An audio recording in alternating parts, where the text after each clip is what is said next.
Good evening, everybody. What's up, guys? It's LegitRabbi, and I do bar mitzvahs for 1,600 Microsoft points. And today we're watching a gameplay by one of my lovely Twitter followers, Oxymoron, playing some team deathmatch on Hotel with the FAMAS. If you want to send me a gameplay, make sure to message me on Xbox, not YouTube.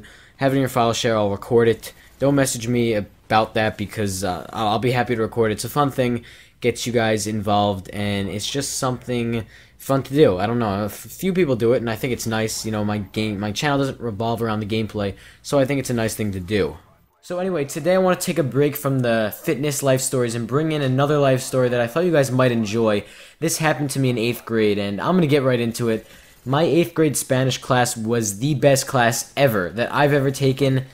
Anything ever could compare to. And I actually really hate school, so it's surprising that every day I would get out of bed just for 8th grade Spanish, which was, I think, my last period of the day 2 years ago. Right now I'm in 10th grade.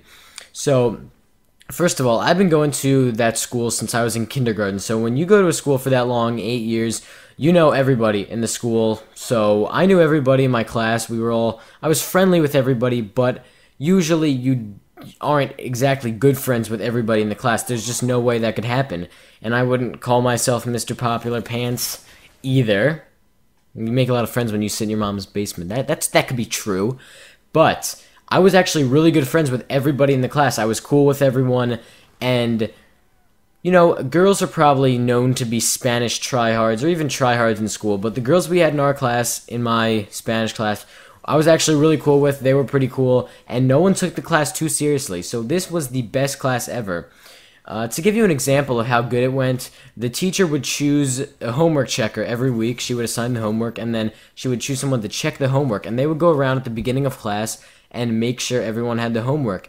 And we got away with not doing homework every single day of the year, because whoever was the homework checker would just be like, fuck it, and just, you know, let us go by. So that was the coolest part of the class. So we literally got through the entire year without doing one homework.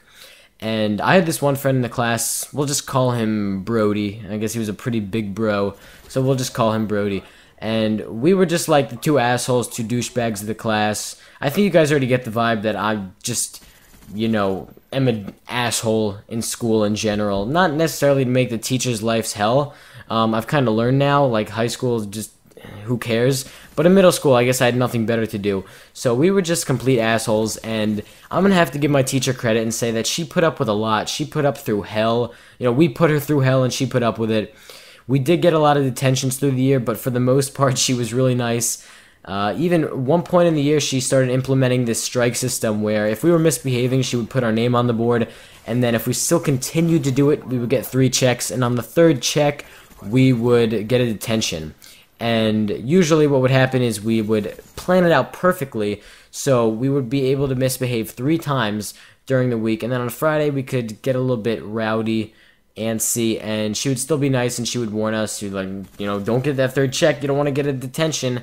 But she was really nice. We still got multiple detentions for doing things, but never for getting our name on the board. So first, one of the stories is actually pretty funny. At this time, in 8th grade, 2 years ago, World at War was out. Everything relates back to video games. Isn't it funny? It is funny. And in World at War, you know, if you get a 5 kill streak, you get artillery. That's one of your rewards. So me and my friend Brody, we sat in the back of the class, and one day the phone rang, and the teacher was at her desk, and she was a pretty big woman, maybe 300 pounds. She would waddle.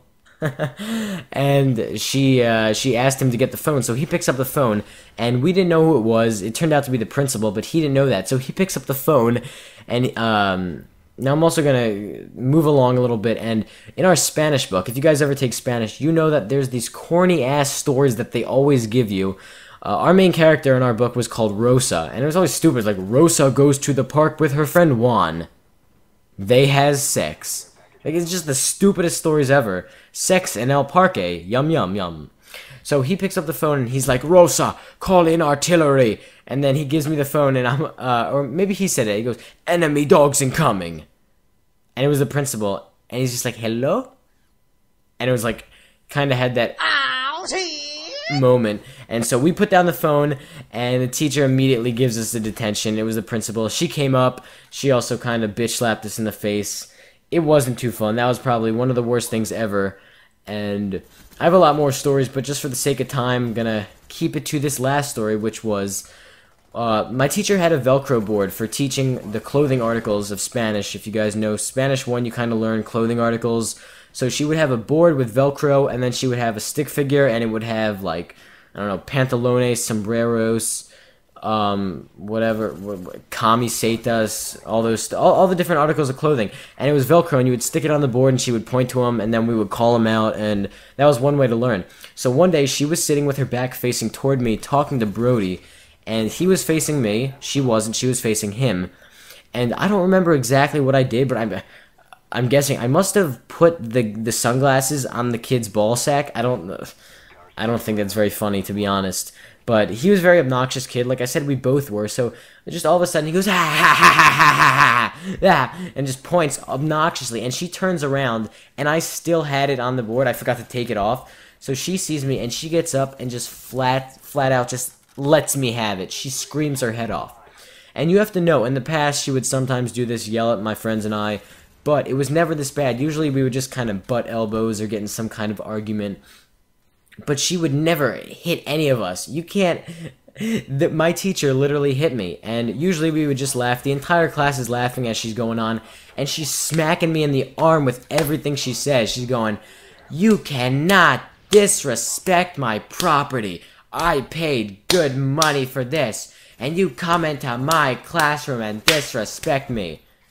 And everyone's laughing, but once she finishes talking, she's not laughing anymore. And she legit hit me, and everyone just kind of shut up. And that was maybe the last 2 weeks of school. And for the last 2 weeks, we came in and we sat down like perfect little angels. And for the rest of the year, I think they called me Black and Blue Boy, because the next morning when I woke up, I had black and blue marks all up and down my arm. And I didn't sue because she was a nice teacher. I loved her. But that just goes to show, don't fuck with your Spanish teacher's Velcro pantalones. Alright. Anyway, thanks for watching, guys. If you enjoyed it, please leave me a rating, and I'll see you guys later. Take care.